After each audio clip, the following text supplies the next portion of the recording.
Hi guys and welcome back to Tarot Page Philippines. So, this video gawin natin yung weekly horoscope para po sa may mga sun, moon at rising sign na Libra. So, kung bago po kayo, subscribe, like, and share. Kung hindi mo alam ano yung sun, moon at rising sign mo, kasi importante siya, sa end po ng video, we have a link for this para mapanood mo. Readings are for guidance purposes. Use your free will wisely.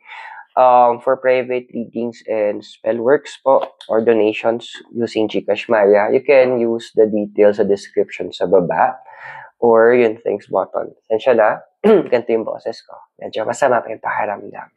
But, kailangan kong gawin tayo. So, Libra. This is, by the way, November 10 to 15. Ayan.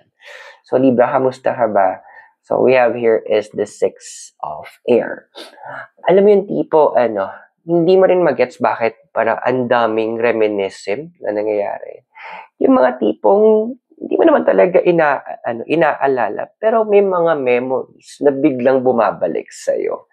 This is actually a good thing. Ibig sabihin, merong gustong ipakita yung universe sa'yo.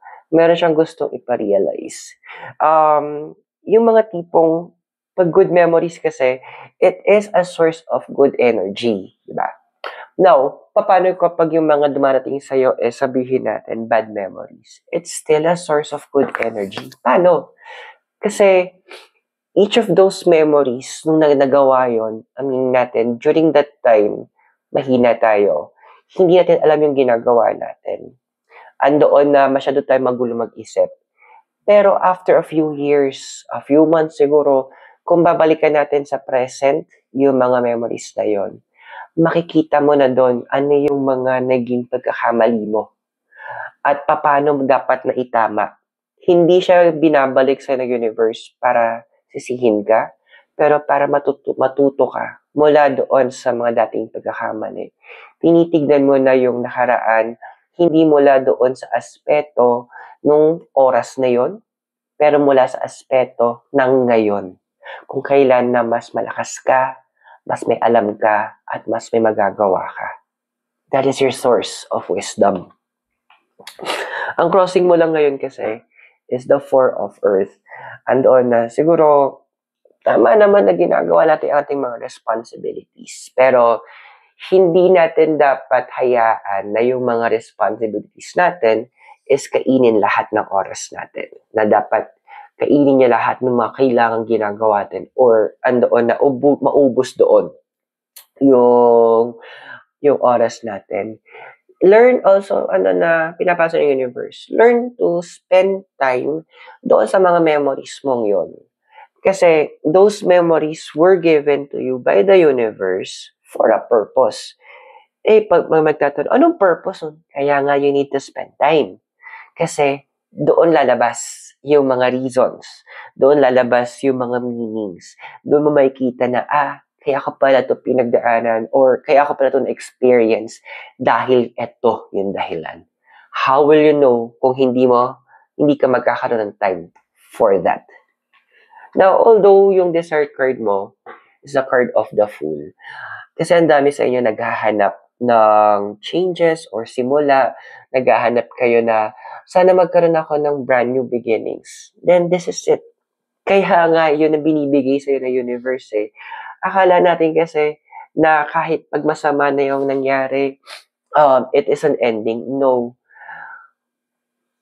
Kayang gamitin yun ng universe to start a brand new beginning. Meron ako nakitang isang post. Sabi doon, kahit yung maduming tubig, pwedeng gamitin para, ay maputik na tubig is kayang gamitin para magpalago ng halaman. True. Even the darkest of your times, yung pinakamasakit nangyari sa'yo can be an inspiration. Kaya meron kayong host yun na napanood ko. In-interview niya, isa siyang SA victim. Pero andoon na kaya niyang sabihin. And because of naharap niya yung past niya ng maayos, nagagamit niya ngayon nakaraan niya to help other people na dumaan doon sa same issue na pinagdaanan niya, to impart strength and wisdom.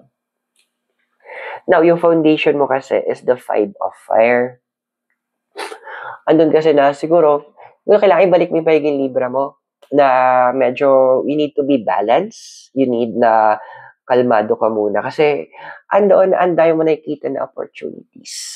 Nakikita na parang, uy, pwede ko nang i-expand to or pwede ko palang gawin to or meron ako dito opportunity to do this and to do that. Alam mo, pinapalo sa'yo ng cards, take it slow. Hindi lahat ng opportunities na nape-present sa atin is kailangan kinukuha agad natin. There is always a perfect timing. There is always a time para mabigyan mo yung moment na yon. Kasi hindi lang sa lahat ng oras is kailangan bira tayo ng bira in claiming opportunities. Iba sa kanila, nandyan lang kasi kailangan mo muna, kumbaga meron ko muna kailangan unahin. Naghihintay, pinresent sa'yo, kasi eto na yung next step. Hindi sinabi yun na yun ang step, yung current step. Now, in the past kasi, we have here is the 10 of fire. So, even sa inyo, sa House of Libra kasi, andoon na nakikita nyo yung yung sa past yun na parang kailangan laging busy, kailangan laging gumagalaw, may iniisip, meron laging activity para masabi na productive. Sabi ng 10, hindi ganon. Kasi, kaya nga marami sa inyo na na-loss doon sa track, nawala kayo doon sa target nyo. It's because masyado kayo nagpaka-busy. There's this book na nabasa ko. Sabi doon, isang part ng article, busy, being under Satan's yoke. So, parang when you're too busy, ibig sabihin nun, hindi ka talaga usually productive. Andoon na pwedeng ginagamit yon ng dark side para hindi mo makita or mawala ka ng focus doon sa good side. Now, yung possible na future na ikaw is meron tayo ditong Queen of Earth. Okay. Huwag ka magtataka na in the next few days siguro or few weeks para mawawalan ka ng interest sa maraming bagay or parang mawawalan ka ng inspiration or parang feeling mo nadadrive ka in terms of what you're doing. It's okay. It is a calling of the universe na sinasabi sa'yo, Libra, medyo hinay-hinay tayo ha. Kumbaga, ito yung moment na pwede ka mag-lock siguro sa kwarto mo or mapag-isa ka. Tapos, doon mo pagnilay-nilayan yung mga bagay na nakaraan mo. Doon mo balikan yung mga memories na pilit na pinapaalala sa'yo ng universe. Hayaan mo na dumiretso yun para mag-flood sa'yo. Kasi habang nangyayari yun, it will allow to dig deeper to find the core of your inspiration, the core of your strength. Kung nakaka-resonate ka sa reading, I invite you to subscribe, like, and share para may access ka sa future videos natin. But for now, let's check yung other mo cards. So, sa physical environment mo, we have here is the King of Fire. Ang hirap din, no? Na pinipilit mo na maging happy, maging strong, maging inspired, maging positive. Kung yung mga nakapaligid naman sa'yo is, diba, parang, there's this feeling na parang ikaw yung humihila masyado sa kanila. Minsan kailangan mabigyan sila ng leksyon. Bitawan mo. Tingnan mo, gilang gagalaw yung mga yan. Minsan kasi the more kasi na alam nilang may tutulong sa kanila o may sasalo sa kanila, the more sila na parang walang pakialam na hinahayaan nila na yung tao na rin gumawa. So, this card is saying na, niya mo sila. Pagbigyan mo. Tingnan mo, gagalaw bigla yan. And you will be shocked na parang, dapat ko nang ginawa. So, kaso nga lang, yung emotional environment mo is a 10 of Earth. Medyo may fear ka lang kasi na pag ginawa mo yun, ayun na yung sa other side mo, yung negative thinking na, paano kung ganito, paano kung ganyan? Kasi, ang eme niya ganito, baka mamaya ganito yung gawin niya. Bigyan mo sila ng chance. Huwag mong hayaan na mabalot ka ng mga possibilities or yung negative possibilities. Kasi, yun nga yung keyword possibilities, hindi pa nangyayari. Let them give them the chance na tumayo sa nila mga paa. Parang bata. Yan mo siya matutong maglakad habang nakalalay ka lang. Hindi yung buong buhay, ihahawakan mo siya para makapaglakad siya. Now, your hopes and fears we have here is the magician.